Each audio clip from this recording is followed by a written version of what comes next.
Hey guys, Legendaray here, and welcome back to another Clash Royale video. And as you know, Clash Royale's next major update is going to be coming in about a month. So, that being said, you're going to have to entertain yourself for a couple more weeks. And for me, one of the best ways to do so is to play a different deck.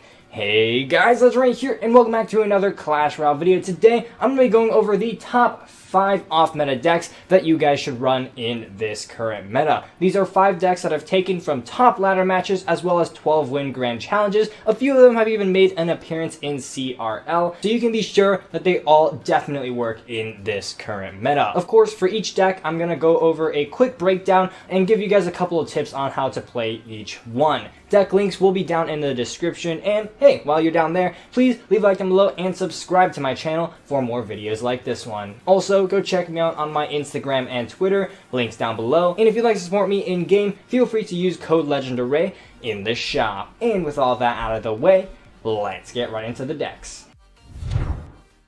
Number 1, Mortar Graveyard. So, Mortar Graveyard was a deck that I shared actually in a Clash World episode recently, and I had so much fun that when I saw this deck getting quite a few 12-win grand challenges, I definitely knew that this was a deck that I was going to include in this list. So, starting off this deck, it's a bit more on the expensive side because it's got both the Mortar Graveyard as well as the Cannon Cart. So starting off, I really only split bats or maybe cycle my knight in the back. Aside from that, I would really want my opponents to make that first move. After that, just play reactively. If they play something expensive in the back, go with a Graveyard opposite lane and go with a Mortar on defense. That's what I really love about this deck, is that dual win condition. Against certain matchups such as Beatdown, you're going to be playing more of that Graveyard on offense and mainly using that Mortar on defense. Alternatively, against other matchups, you're going to be playing that Mortar on offense and instead just focusing on defending with your other units. Furthermore, you can even rotate the 2 win conditions, playing a Graveyard on offense followed by a Mortar on offense, and just rotating back and forth, constantly keeping your opponents on their toes.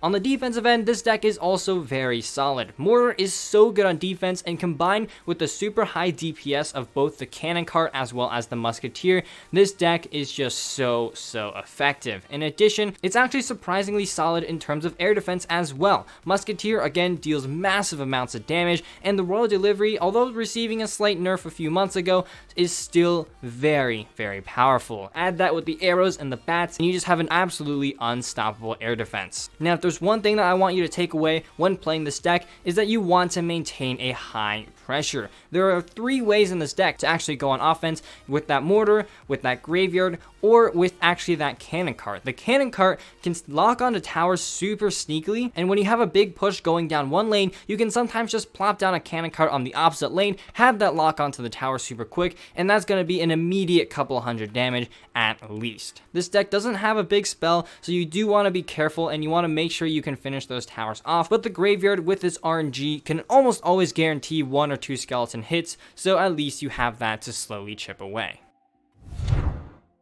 Number 2, Giant Skeleton Balloon.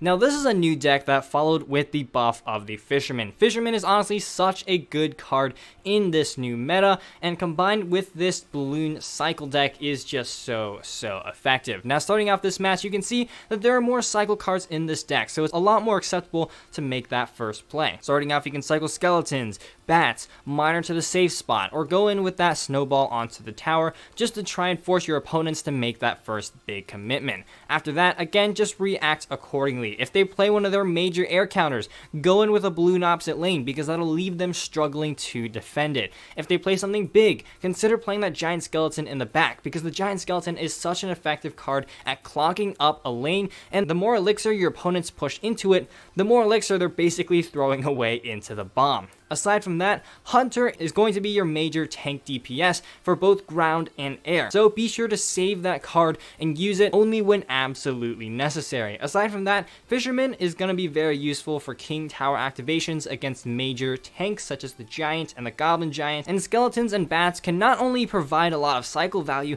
but also a lot of distracting when it comes to buying more time for your Hunter, your Giant Skeleton, and your towers to take down a defense. All in all, it's a rather high pressure and fast cycle deck, so you're going to be constantly be playing that balloon and playing those miners and playing those bats to slowly get chip damage and chip damage over and over. Even if your balloon doesn't connect, it's going to more often than not get death damage, so that's a couple more 100 HP that you're going to consistently be getting on your opponent's tower. Once your opponent's tower is low enough, just send in those miners, send in those snowballs, and eventually you'll be able to chip your opponent's tower down to 0.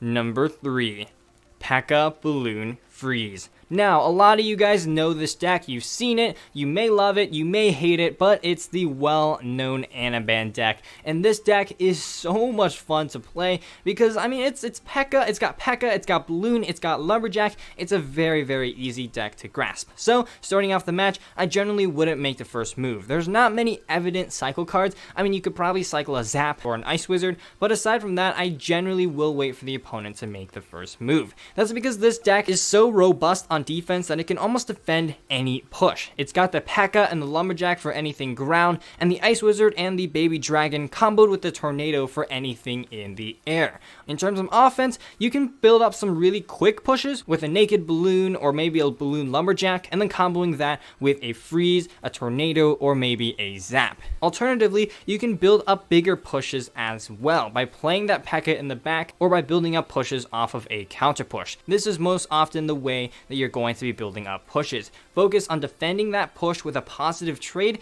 and make sure you have enough surviving units to support with that balloon. More often than not, troops like the Pekka will usually survive a defense, therefore you can plop a balloon behind it or even plop a balloon in the opposite lane and really stretch your opponent very, very thin. Overall, with this deck, you're going to want to start off very slowly, but once you secure an elixir advantage, then you can really go in heavy and punish your opponent with a balloon, with that Lumberjack Rage, and finally that Freeze. Speaking of the Freeze, also don't be afraid to use that Freeze on defense. It can be very, very useful in buying your Pekka and your Baby Dragon lots of time, and it can also clear a wave of bats or something if your Zap and Tornado are actually out of cycle.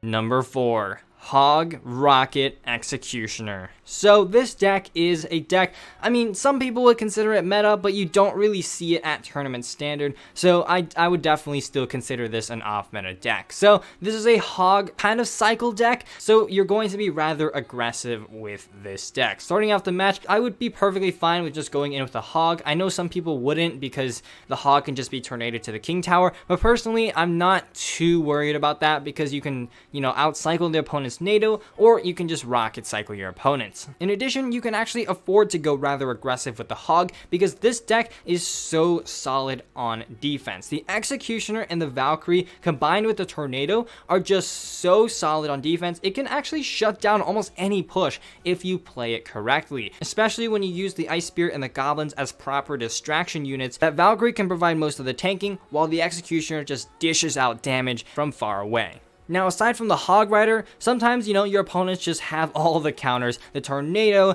the Bomb Tower, the Tesla, you name it, and you just can't break through with the Hog. Well, then you can also Rocket Cycle your opponents out. Rocket is a major card in this deck. If your opponent gives you any value with the Rocket on the tower, usually anything 4 elixir or higher, I would generally take it. In addition, when you can't break through with that Hog, you can begin Rocket Cycling onto the tower. The Executioner Tornado is a combination that you can very consistently manufacture positive trades on defense, allowing you to keep going in with those rockets onto the tower. Last but not least, the Tornado can also provide lots of value, especially when you get that King Tower activation. As with any deck with Tornado, you really want to get that King Tower activated in as many matchups as you can, because again, the King Tower being activated gives you so much extra breathing room on defense. All in all, this deck is a rather aggressive deck, so make sure you're constantly applying pressure onto your opponents, making sure that they have to be on their toes and constantly spending elixir defending your pushes.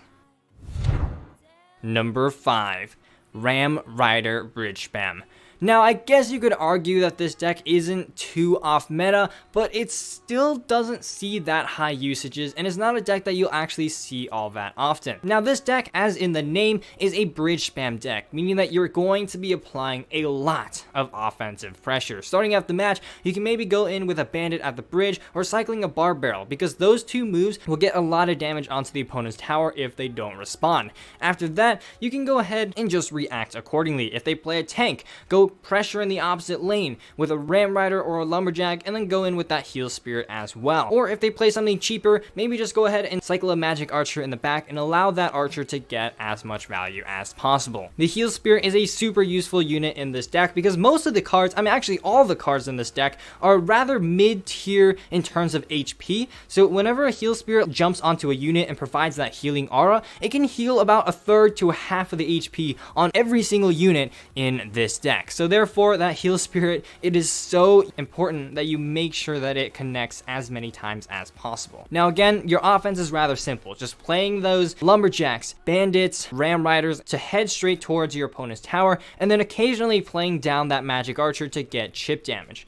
On defense, you have very solid answers. Lumberjack and Inferno Dragon for high DPS, Magic Archer snipes everything away from afar, and using that Bandit dash can also be very useful because the Bandit actually won't take damage when it's dashing, so you can use it to absorb a Sparky charge, a Prince charge, a Mega Knight jump, and so on and so forth. Bar Barrel is another super solid defensive unit, and for 2 elixir provides not only some splash area denial, but also a small mini tank to provide additional distractions. All in all, it's a very high pressure deck, so as long as you're constantly applying that pressure to make sure your opponent has to respond, you're going to be just fine.